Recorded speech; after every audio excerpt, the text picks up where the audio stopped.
Ya hemos trabajado con derivadas parciales y nos hemos dado cuenta que cuando derivamos parcialmente obtenemos una nueva función, igual va de n coordenadas a r.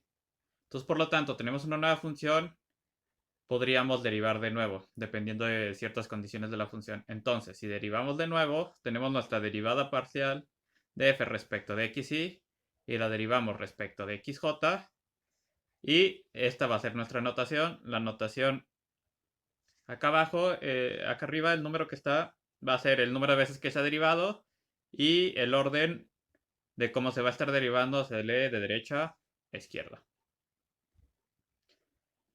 Entonces, como habíamos dicho, el orden va de derecha a izquierda. Arriba nos indica cuántas veces hemos derivado. Entonces, esa es la notación usando lo de parcial. O también lo podemos poner con los subíndices, que sería nuestra f, y también el orden va a ser de derecha a izquierda.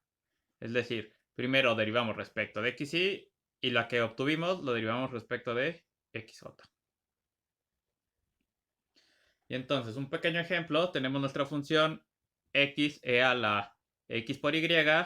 Podemos calcular tanto la derivada parcial respecto de x como la de respecto de y. Entonces tenemos que la de x es esta, y a la xy más x por y e a la xy, y la de y es x al cuadrado por e a la xy. Y entonces, la derivada respecto de x vuelve a ser una función de xy, la derivada respecto de y igualmente vuelve a ser una función de xy, entonces podemos derivar la de x respecto de x y respecto de y.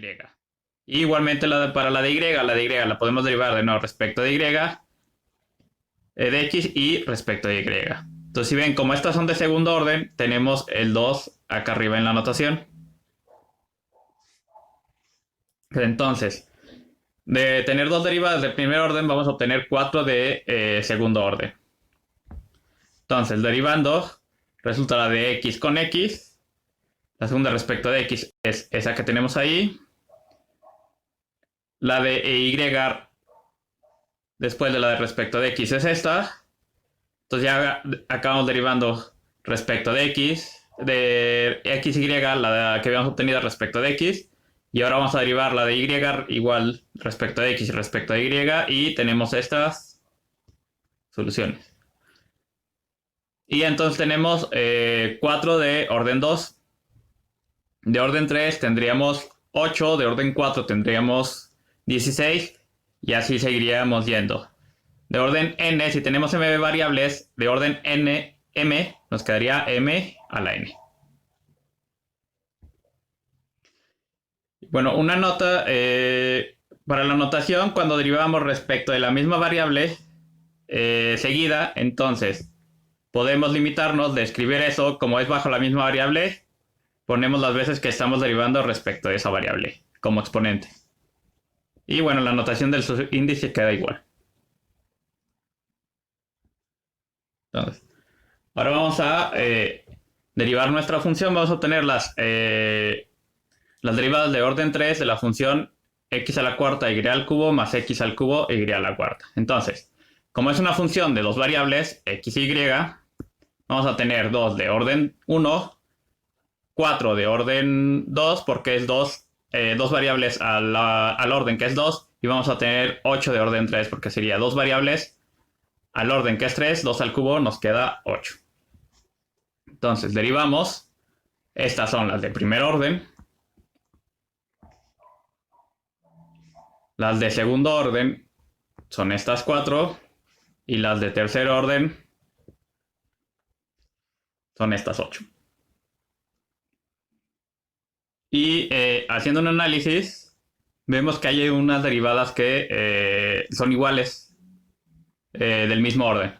Entonces, de la primer orden, las dos son diferentes. Del segundo orden tenemos dos que son iguales, que son esta que tenemos aquí y esta que tenemos acá. Y de tercer orden tenemos varias que le pasan lo mismo. Tenemos esta es igual a esa, y también esta es igual a esa. Y tenemos otras que son también, pasan lo mismo, que son iguales, que son estas. Esta, la de y luego X. Esta, primero la que se deriva respecto a Y, después de X y después de Y. Y esta última. Y si notamos, hay un comportamiento igual en las de segundo orden, que son las azules iguales, y en las de tercer orden, las que están en verde y las que están en roja. Si vemos, tienen la misma cantidad de letras de subíndices de las derivadas. Entonces, si ven, ahí tenemos 2Y y una X, aquí también y aquí también. En las verdes tenemos 2X y una Y. Y pasa lo mismo en las azules. En las azules tenemos una X y una Y. Y entonces resulta que esto no es una coincidencia. Hay un resultado que nos dice cuándo pasa esto, que es el siguiente, y nos dice es el teorema de Young. Entonces el teorema de Young solamente basta enunciarlo para dos variables. Nos dice que una función de dos variables es tal que en un entorno abierto de un punto XY, sus derivadas, las derivadas cruzadas son continuas. A lo que me refiero con derivadas cruzadas son estas, que el orden derivamos respecto a las mismas variables, solamente que cambian el orden. A esto se le llaman derivadas cruzadas. Y entonces resulta que si estas son cruzadas, si esas cruzadas son continuas, entonces se da la igualdad.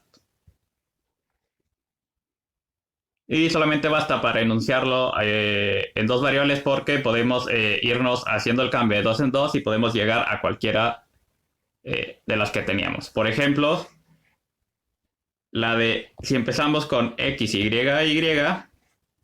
podemos llegar a la de Y, X, Y si solamente cambiamos estas dos. Entonces, cambiando esas dos, obtenemos Y, X, Y. Y por eso son iguales. Y para llegar al otro, si cambiamos estos dos, aplicando el teorema de Young, entonces nos queda Y, X, que es la que teníamos ahí arriba. Y bueno, principalmente vamos a estar manejando puras funciones tales que sus derivadas cruzadas van a ser iguales. Entonces, un poco de la aplicación que vamos a ver como aplicación de las derivadas de orden superior va a ser mostrar que ciertas funciones son soluciones a una ecuación diferencial. Lo que tenemos aquí se le llama una ecuación diferencial porque, como ven, es una ecuación, hay una igualación ahí y aparecen derivadas parciales. Entonces, esta es una ecuación, lo que se le conoce como una ecuación diferencial parcial. Ya han trabajado con ecuaciones diferenciales ordinarias porque solamente dependen de una variable de la función. Aquí vamos a hacer que dependan de varias. Entonces, lo que tenemos que hacer, estamos diciendo que la función u, que depende de x y t, definida por seno de x por e a la menos kt con k una constante, soluciona la ecuación de calor. La ecuación de calor es esta, que nos dice que k veces la segunda derivada respecto de u, de x de u, menos la derivada de u respecto de t, eso nos tiene que dar 0. Entonces lo que tenemos que hacer es sacar la derivada segunda respecto de x, multiplicarla por k y restarle la derivada respecto de t. Si resulta que la resta nos da 0 a lo que está igualada, entonces es solución. Entonces, obtengamos las derivadas. Entonces, primero vamos a obtener la primera respecto de x. Entonces, e menos kt es una constante, pasa tal cual, es una constante respecto de x. Y la derivada del seno respecto de x es coseno.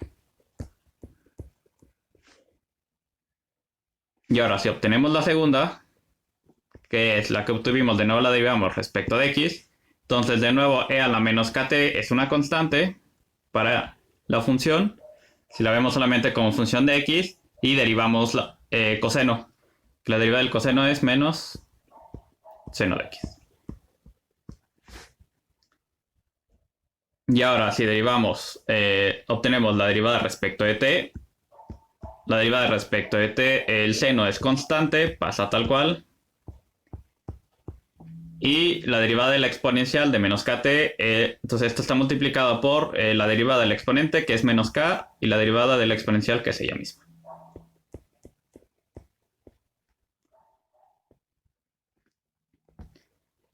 Y entonces tenemos que multiplicar esta por k y le restamos esta que tenemos aquí. Entonces, k veces la que obtenimos ahí nos queda k por menos e a la menos kt seno de x. Y le restamos seno de x menos ke a la menos kt. Entonces, haciendo la operación nos queda menos. La k solamente multiplica el primer término. E a la menos kt seno de x. Y el menos que está afuera por este menos se hace más. Entonces nos queda más k e a la menos kt seno de x. Y vemos que es lo mismo, entonces esto es igual. Se cancela y es 0.